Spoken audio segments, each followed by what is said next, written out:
মামা, অনেকদিন পর তো এলে, নিশ্চয়ই কোনো দরকারে এসেছো। হ্যাঁ, সে তো একটা দরকারেই এসেছি।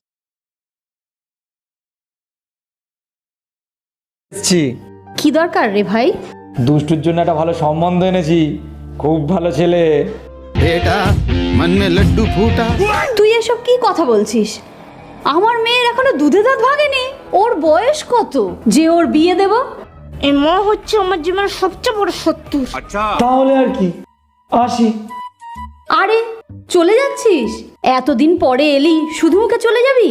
একটু চা খেয়ে যা। এই দুষ্টু, একটু চা কর তো। কি বলিস?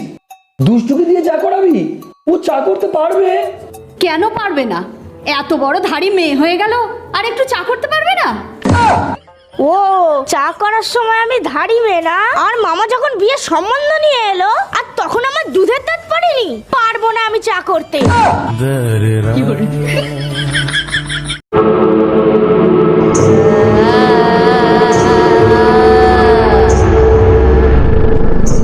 আজকে আগুনটা জ্বালাতে অনেক রাত হয়ে গেল বল।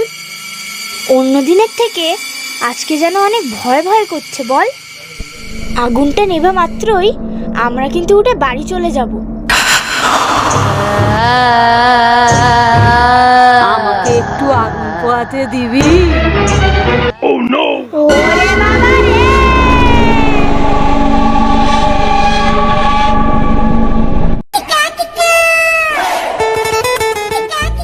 এ দিদি, আমার জ্যাকেটটা একটু কেচে দে না। দেখছিস তো ভাই, রান্না করছি, তুই নিজে জানা, একটু কেচে নে না।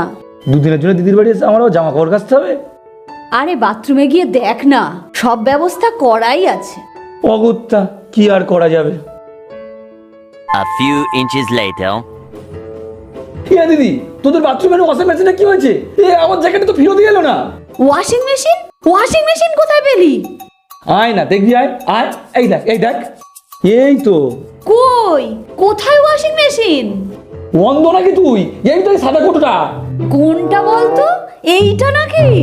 হ্যাঁ। আরে ওটা তো কোমোট। মানে যেখানে ওই ইয়ে করে, আমার নতুন জ্যাকেটটা। ওমা, আমি না ডিপ্রেশনে চলে যাচ্ছি। এখন কোথাও যাবি না, সামনে পরীক্ষা, পড়াটা আগে শেষ কর। আরে আমি ডিপ্রেশনে চলে যাচ্ছি, এই জন্য তোমাকে কিছু বলতে ইচ্ছা করে না। হ্যাঁ বাবা, তোমরা এখন অনেক বড় হয়ে গেছো, অনেক জায়গায় ঘুরতে যাওয়ার ইচ্ছা হবে। পরীক্ষা শেষ হওয়ার আগে কোথাও বেরোবি না। ধুর, ভালো লাগে না।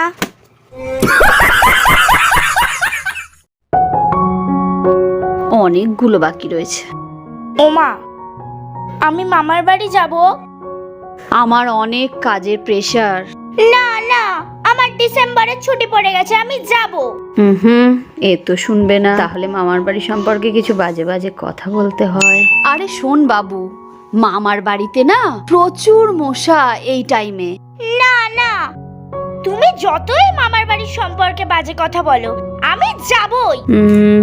এবার মোক্ষম দাবাইটা তাহলে চালতেই হয়।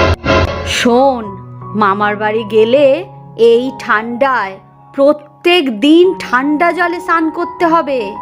তুই পারবি তো? এই ঠান্ডায় প্রত্যেক দিন ঠান্ডা জলে স্নান?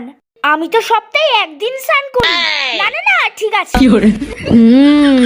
ওষুধে কাজ হয়েছে। এই রে, কি লাগলো পায়ে, মনে হয় গোবর।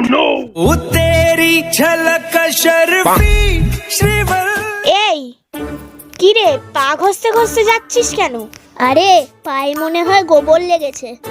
ভালো করে দেখ, ওটা গোবর নয়, ওটা মানুষের গোবর। তার মানে ইস!